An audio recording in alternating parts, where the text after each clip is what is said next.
कांति जी, बहुत बहुत स्वागत है आपका पंजाब की राजस्थान की इस राजनीतिक चर्चा में। पंजाब केसरी को हमारी ओर से धन्यवाद। जोहार, नमस्कार। जी। तो कांति जी, सबसे पहले तो आपका ओपनिंग नोट लेना चाहूंगा। क्या कहेंगे, क्या लगता है राजस्थान में तीसरी ताकत के लिए जगह है या नहीं? निश्चित रूप से हम लोग राजस्थान में तीसरी ताकत के रूप में उभर के आए हैं। और हम लोग एज ए पार्टी के हिसाब से नहीं आए, हम विचारधारा के साथ में आए हैं।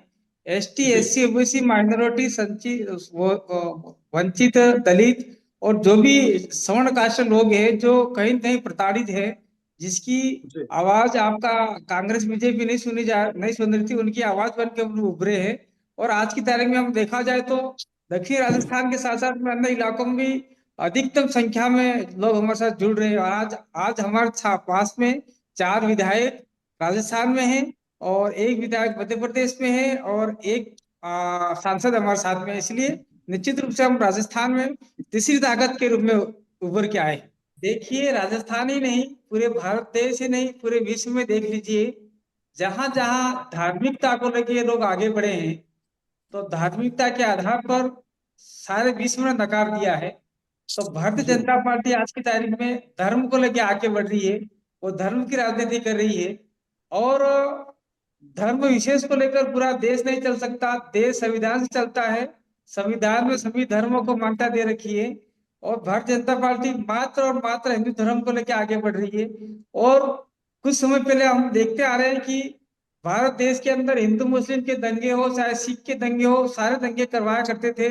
आज की तारीख में आदिवासी इलाके में आपका मुस्लिमों का जो लव जिहाद छेड़ जी। रखा है, वो भी हम देखने में मिले। और वो कह रहे हैं, राष्ट्रवाद की बात कर रहे हैं। लेकिन हम लोग हमारी विचारधारा को लेकर चल रहे हैं, हम प्रकृतिवादी विचारधारा को लेकर चल रहे हैं। प्रकृति नहीं रहेगी तो राष्ट्रवाद कहाँ से रहेगा? हम जी। प्रकृति को बचाना चाहते हैं, प्रकृति में रहने वाले तमाम लोगों को बचाना चाहते हैं। हम लोग किसी धर्म की राजनीति नहीं कर रहे, किसी जाति की राजनीति कर रहे। और हम लोग देखते आ रहे हैं कि हम राजस्थान में तीसरी पार्टी के रूप में उभर के आए हैं। पहली बार में हमारे 3 विधायक जीते और हम अच्छे खासे वोट लाए। 3, 4, 5, 6 जगह हम लोग सेकंड पोजीशन पे रहे। और आज की तारीख में उपचुनाव के अंदर हम लोग और उभर के आए हैं। और आपका लोकसभा चुनाव के साथ साथ बागीदरा सीट हम जीते। अभी इस चुनाव में हम लोग ये आपका 84 सीट जीते। सोलंगढ़ सीट को हमको षड्यंत्र पूर्वक हरा दिया गया, नहीं तो आज हमारे 5 विधायक निश्चित रूप से होते। जी। कांतिलाल जी, कहीं स्थिर नेतृत्व जो है वो भी एक बहुत बड़ा कारण होता है किसी तीसरी पार्टी के नहीं पनपने का। क्या मानते हैं, क्या स्थिर नेतृत्व बाप पार्टी में है? कौन सा नेतृत्व की बात करें आप? स्थिर नेतृत्व, एक हमारे लीडर जो पास पार्टी को एक। बिल्कुल जी। स्थिर नेतृत्व है। कांग्रेस और बीजेपी ने बारी बारी से देश पे राज किया। जी। कांग्रेस 1885 में एवं हुम द्वारा बनाया गया। और बीजेपी आपका आरएसएस का एक फ्रंट है और उनका जी। स्थायी नेतृत्व है, ऐसा हम बोलते हैं। लेकिन हमारे पास में एक स्थायित्व है। और जिस प्रकार से और अंतर्राष्ट्रीय स्तर पर जिस प्रकार से चयन होता है, उसी जी। प्रकार से हमारे पास बीएपी में चयन होता है। और हम लोग प्रकृतिवाद को लेकर चल रहे हैं। धर्मवाद, जातिवाद को हम लोग कतई लेके नहीं चल रहे हैं।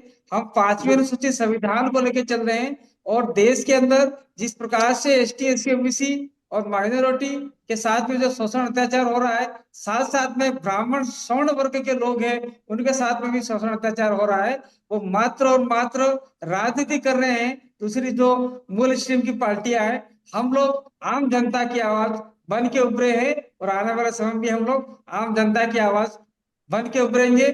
जनता की आवाज हमारे सर पर रखेंगे, सिर में रखेंगे। हमारे पास स्थायित्व नेतृत्व है, हमारे पास स्थायित्व बात है।